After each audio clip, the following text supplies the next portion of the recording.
ผู้ปฏิบัติธรรมมีสติเอาชนะใจ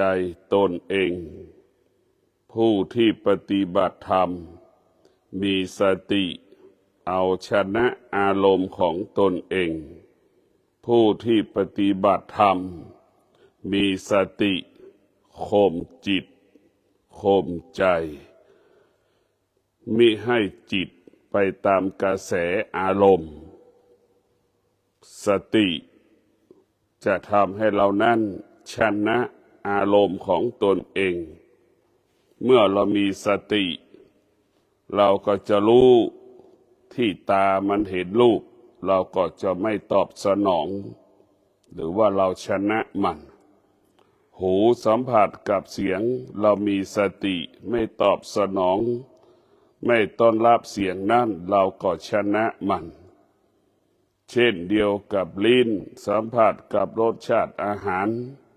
เราก็รู้มีสติแต่เราไม่ตกอยู่ใต้อำนาจมัน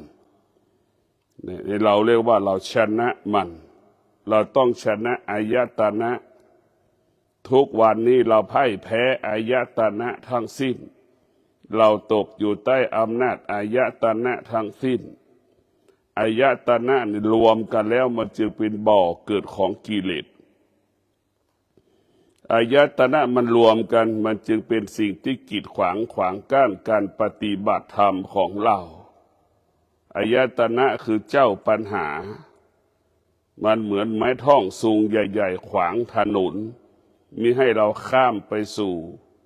มิให้เราไปสู่แดนแห่งมรรคผลได้ถ้าเราได้ฝึกฝนอายตนะเราได้ใช้ปัญญาพิจารณาอายตนะเราใช้ปัญญาหยุดยั้งอายตนะได้เท่ากับเราเอาไม้ที่ขวางถนนนั้นออกได้ความว่าง่ายคำว่าสะดวกในการปฏิบัติธรรมก็เกิดขึ้นได้โดยง่าย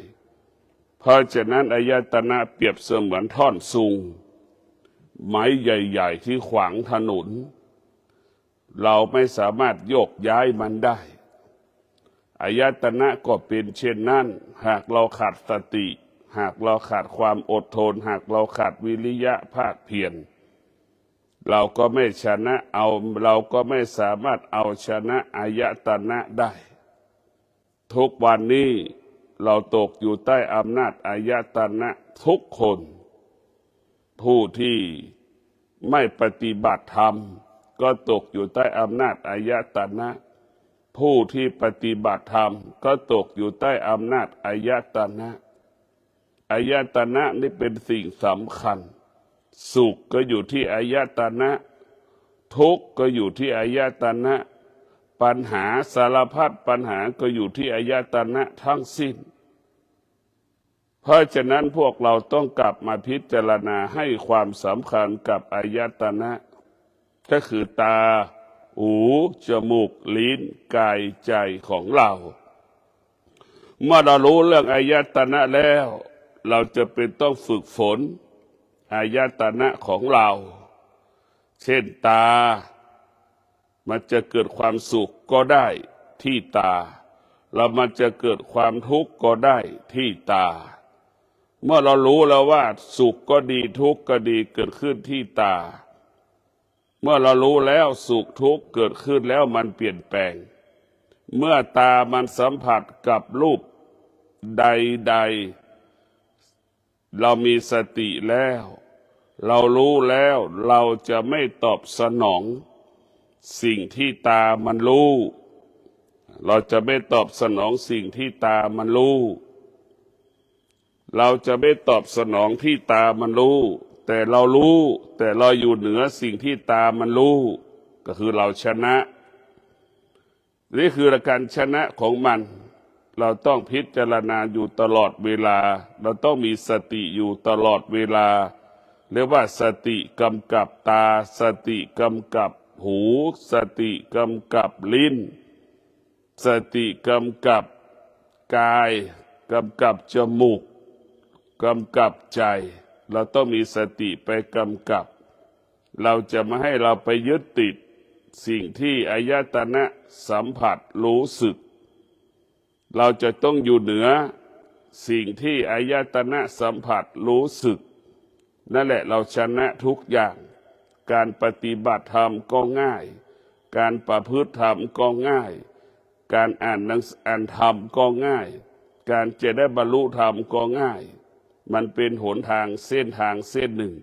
ที่เราจะไปสู่แดนแห่งมรรคผลนั้นง่ายๆที่สุดเราจะเพราะถือว่าอายตนะนี่ถ้ามันเป็นงัวเราก็ต้องฝึกมันตาเนี่ยให้เป็นงัวเราก็ต้องฝึกงัวเทียมล้อลากของหูของเราเปรียบเสมือนช้างเราก็ต้องหัดมันลากซุงให้เราคิดอย่างนี้ให้ฝึกมันจมูกของเราก็ต้องฝึกเหมือนสุนัขแสนรู้เราจะต้องฝึกมันลิ้นของเราก็ให้ฝึกมันให้มันรู้เหมือนนกแสนรู้เราจะต้องฝึกให้มันรู้อย่างนั้นเมื่อมันรู้แล้วมันก็จะเลือกเอาพระธรรมเมื่อมันรู้แล้วมันก็จะเอาธรรมมาไว้ที่กายที่ใจมันจะไม่เอาสิ่งอื่นๆสิ่งใดที่เป็นอกุศลสิ่งใดที่เป็นอธรรมมันจะไม่น้อมมันจะไม่เอามาไว้ที่อายตนะเมื่อตามันรู้ว่าสิ่งอื่นๆเป็นของร้อนหูก็เป็นของร้อนเนี่ยพอมารู้เรื่องกิเลสกิเลสเป็นของร้อนทั้งสิ้นแต่ตามันเห็นรูปมันจึงเกิดคำว่าทุกข์จึงเกิดคำว่าสุขสุขกับทุกข์ก็เป็นของร้อนหูสัมผัสกับเสียงมันจึงเกิดความสุขความทุกข์มันจึงเกิดคำว่าเสียใจดีใจทั้งดีใจเสียใจสุขกับทุกข์ก็เป็นของร้อน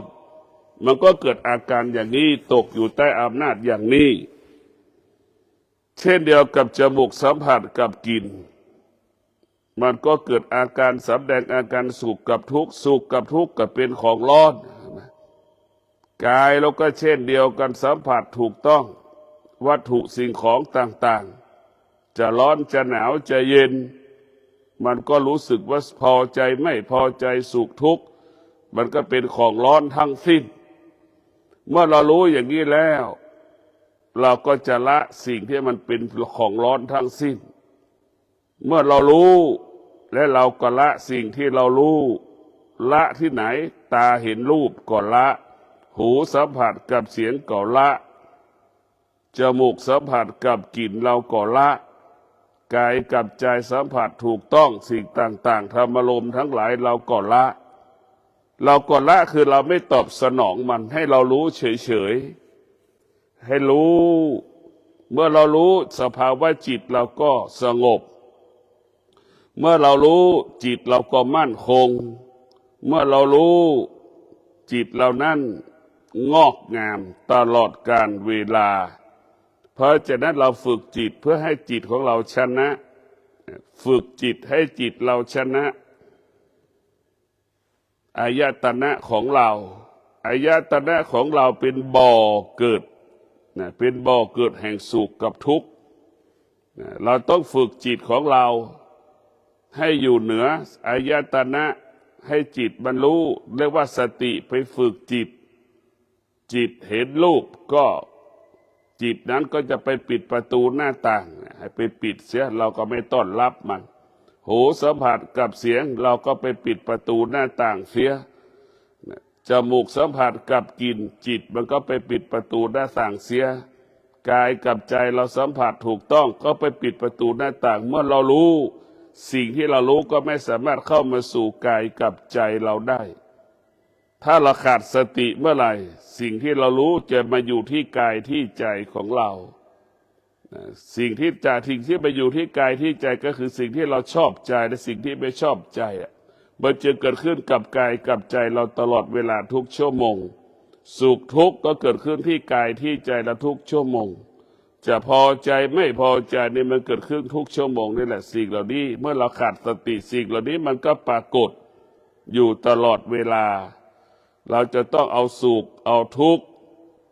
ปลดเปลื้องสุขกับทุกข์ออกไปจากกายจากใจเราจะรู้ว่าสุขกับทุกข์มันเป็นของร้อนทั้งสิ้นมันเป็นอนิจจังทั้งสิ้น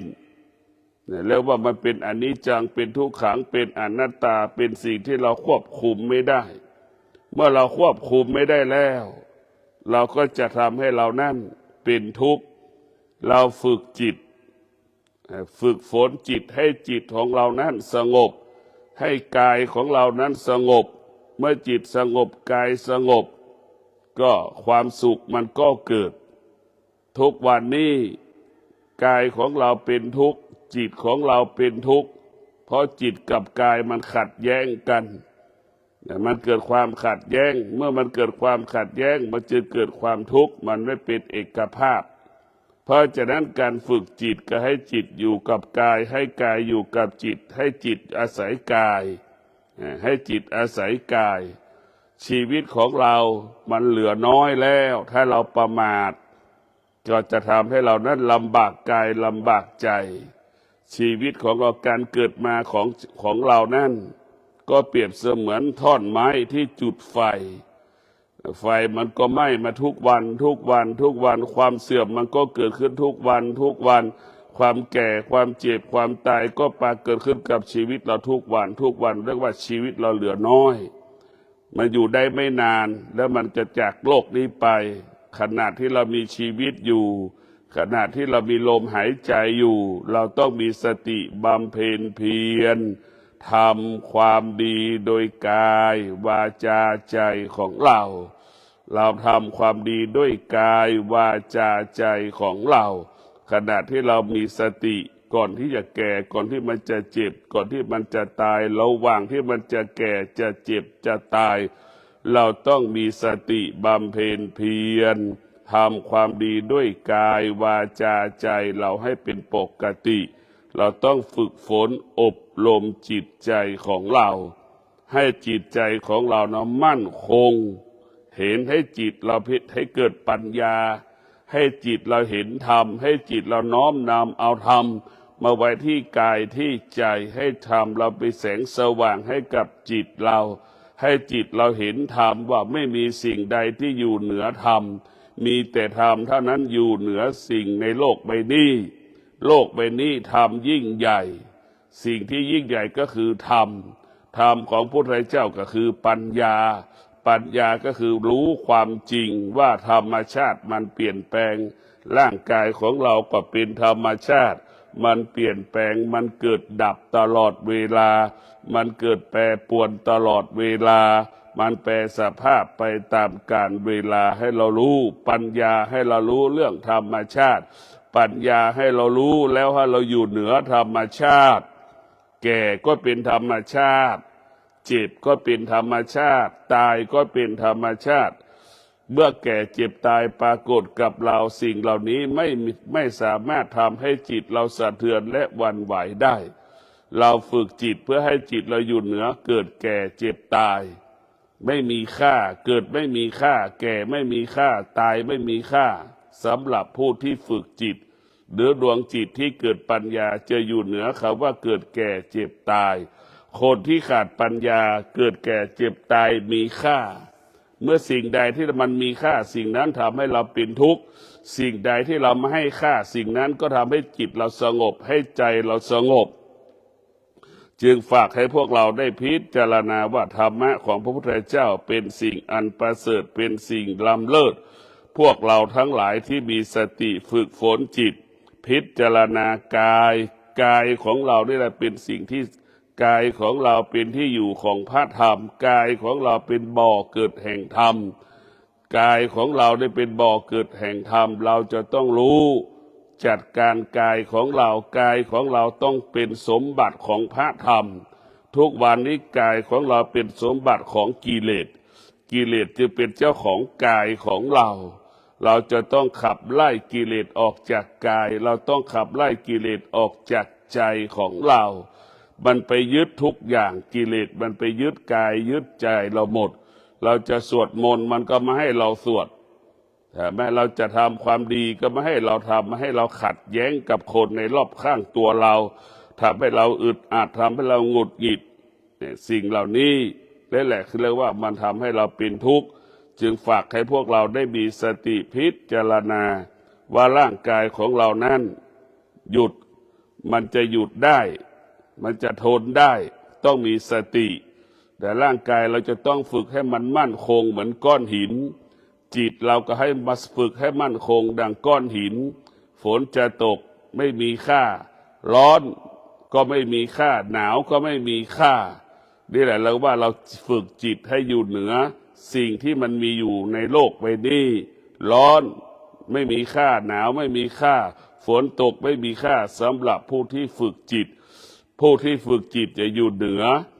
เมื่อเราไปอยู่เหนือสิ่งที่มันปรากฏบนโลกใบนี้เราจะหยุดความคิดเราได้เราทุกข์เพราะความคิดทุกข์เพราะความคิดที่มันเกิดเพราะเราขาดสติเมื่อเรามีสติความคิดจะไม่เกิดเราจะหยุดความคิดหยุดด้วยปัญญา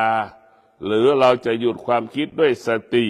หรือเราจะหยุดความคิดโดยใช้ความสงบหรือเราจะหยุดความคิดของเราใช้วิริยะภาคเพียรเราจะหยุดได้เราเช่นตาเห็นรูปดิเราต้องหยุดเราไม่ตอบสนองมันเราไม่ไปเข้าไปดูในสิ่งที่ตามันรู้ให้ตารู้เฉยๆหูได้ยินหูสัมผัสกับเสียงเฉยๆจมูกสัมผัสกับกลิ่นเฉยๆทุกอย่างให้มันรู้เฉยๆแล้วมันไม่ต้องเกิดความคิดไม่ต้องสงสัยเมื่อเราหยุดความคิดเราได้จิตมันไม่สงสัยจิตมันก็สงบเพราะนั้นความสงบเป็นสิ่งที่มีค่าสำหรับผู้ที่ปฏิบัติธรรมเนี่ยผู้ปฏิบัติธรรมนั้นจะให้ค่าของความสงบผู้ที่ไม่ปฏิบัติธรรมก็ให้ค่าสิ่งอื่นๆผู้ที่ปฏิบัติธรรมก็จะเห็นค่าว่าความสงบเป็นสิ่งอันประเสริฐความสงบเป็นสิ่งที่มีค่าความสงบเป็นสิ่งที่มีความหมายเพราะฉะนั้นเราเกิดมาเราหมั่นพิจารณากายของเราหมั่นพิจารณาใจของเราทั้งกายทั้งใจของเรานั้นเป็นบ่อเกิดแห่งธรรมกายเราต้องสะอาดใจเราต้องบริสุทธิ์ธรรมะถึงจะเกิดขึ้นถ้ากายไม่สะอาดใจไม่บริสุทธิ์ธรรมะยากที่มันจะเกิดเพราะกิเลสมันอยู่ที่กายกับใจมันฝังลึกอยู่ในกายกับใจของเราเพราะฉะนั้นเราต้องหมั่นพิจารณากายกับใจหรือพิจารณาเกิดแก่เจ็บตายหรือพิจารณาอายตนะจะเอาแต่อายตนะตาหูจมูกลิ้นกายและใจของเราพิจารณาปลดเปลื้องสิ่งอะไรที่มันเป็นกิเลสออกไปให้หมดสิ้นน้อมนำเอาพระธรรมมาเป็นเครื่องประดับกายกับประดับใจเอาพระธรรมมาเป็นเสื้อผ้าห่มเอาเสื้อผ้าห่มมาเป็นเอาพระธรรมมาประดับกายกับประดับใจของเราเราจะเห็นธรรมเราก็จะเห็นกิเลสเมื่อเราเห็นกิเลสเราก็เอาทิ้งกับกิเลสไปทิ้งเมื่อเราเห็นกิเลสเราก็อยู่เหนือกิเลสเรารู้ว่ากิเลสเป็นของร้อนเราก็ต้องรู้ว่ากิเลสเป็นของร้อนเพราะฉะนั้นพวกเราทั้งหลายการฝึกจิตให้จิตเรานั้นสงบก็เป็นเรื่องที่ยากพอสมควรจิตเราจะสงบกายเราสงบนั้นเราต้องมีสติสัจจะวิริยะขันติความสงบจะเกิดขึ้นได้ต้องอาศัยสติสัจจะสติสัจจะสติสัจจะวิริยะขันติ4 ตัวนี้จะทำให้เรานั้นเป็นกำลังแก้ไขอุปสรรคปัญหาสิ่งต่างๆนั้นได้เพราะฉะนั้นพวกเราทั้งหลายเราจะเอาชนะตนเองได้ด้วยสติเรามีสติรู้เราจะชนะตาหูจมูกลิ้นกายใจเรามีสติรู้เราจะชนะความโลภความโกรธความหลงได้ทุกอย่างเรามีสติรู้เราจะอยู่เหนือความโลภความโกรธความหลงได้ทุกอย่างจิตของเราใจของเราเป็นสิ่งดีงามเป็นสิ่งที่งดงามจึงฝากให้พวกเราทั้งหลายได้มีสติพิจารณาว่าเอาความสงบมาเป็นสมบัติของจิตเอาความสงบมาเป็นสมบัติของกายเพราะความสงบเท่านั้นจะทำให้กายเรามั่นคงทำให้ใจเรามั่นคงเราต้องมีสติไม่ให้จิตนั้นปรุงแต่งเรามีสติหยุดยั้งการปรุงแต่งของจิตจิตนั้นมันชอบปรุงแต่งเราจะต้องหยุดการปรุงแต่งของจิตเราจะต้องหยุดยั้งการปรุงแต่งของกายจิตมันปรุงแต่งกายของเราก็เหมือนลิเกเห็นไหมมันไปปรุงแต่งใส่เสื้อชุดกษัตริย์เป็นฤาษี เป็นเจ้าเมืองเป็นโจรเป็นผู้ร้ายเหมือนละครหนึ่งเรื่องนั่นแหละจิตเราไปปรุงแต่งเป็นเช่นนั้นเมื่อจิตเราไม่รู้มันก็จะปรุงแต่งไปตลอดเวลาถ้าจิตเรารู้มันจะไม่ปรุงแต่งเราต้องมีสติจะไม่ปรุงแต่งที่ตามันเห็นเราจะไม่ปรุงแต่งเสียงที่มันกระทบกับหูเราจะไม่ปรุงแต่งเสียงนั้นจมูกสัมผัสกับกลิ่นเราก็ไม่ปรุงแต่งลิ้นสัมผัสกับรสชาติอาหารเราก็ไม่ปรุงแต่งเรารู้เฉยๆเพราะฉะนั้นเราต้องรู้เพราะฉะนั้นเราต้องมีสติที่เข้มแข็งอย่าท้ออย่าถอยในการปฏิบัติเราต้องหมั่นบำเพ็ญเพียรภาวนาให้กายของเราให้ใจของเรานั้นเข้มแข็งมั่นคงในการปฏิบัติธรรมเราต้องยึดธรรมเป็นหลักในการปฏิบัติธรรมเรารู้แล้วว่าธรรมนั้นเป็นสิ่งอันประเสริฐเราจะต้องมีสติรักษาจิตเราให้อยู่กับธรรมเราต้องรู้เอาธรรมให้เป็นสมบัติของจิตเรารู้เอาธรรมเป็นสมบัติของกายนี่แหละคือเป็นสิ่งที่มีค่า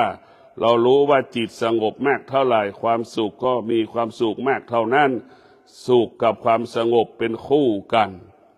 ความสุขกับความสงบนั้นมันไม่มีมันต้องอาศัยสิ่งใดๆอาศัยตัวเองความสุขกับความสงบสุขเกิดจากความสงบนั้นกับมันเป็นสิ่งที่มีค่าเพราะไม่ต้องอาศัยสิ่งอื่นๆใดๆทั้งสิ้นถ้าเป็นความสุขเฉยๆเป็นความสุขนั้นต้องอาศัยพ่ออาศัยแม่อาศัยพี่อาศัยน้องอาศัยวัตถุสิ่งของต่างๆนั้นเป็นความสุขที่เกิดจากการอาศัยอะไรที่อาศัยเขาก็เป็นทุกข์ทั้งสิ้นเราจำเป็นต้องฝึกจิตเราให้มั่นคงฝึกจิตของเราไม่ให้หวั่นไหวฝึกจิตของเราให้ตั้งอยู่ในธรรมจิตของเราก็ต้องอยู่ในธรรมตลอดเวลาขอความสุขสวัสดีจงเกิดแก่ท่านทั้งหลายที่มีสติฝึกมีสติเอาชนะใจตนเองชนะตาชนะหูชนะจมูกชนะลิ้นชนะกายใจของเราให้จิตเราอยู่เหนือกายให้จิตเราอยู่เหนือตาหูจมูกลิ้นกายใจให้จิตของเรานั้นรู้อยู่เหนือสิ่งที่เรารู้ให้จิตเรารู้จะไม่ยึดติดสิ่งที่เรารู้คำว่าสงบก็เกิดขึ้นกับชีวิตของเราขอเจริญพร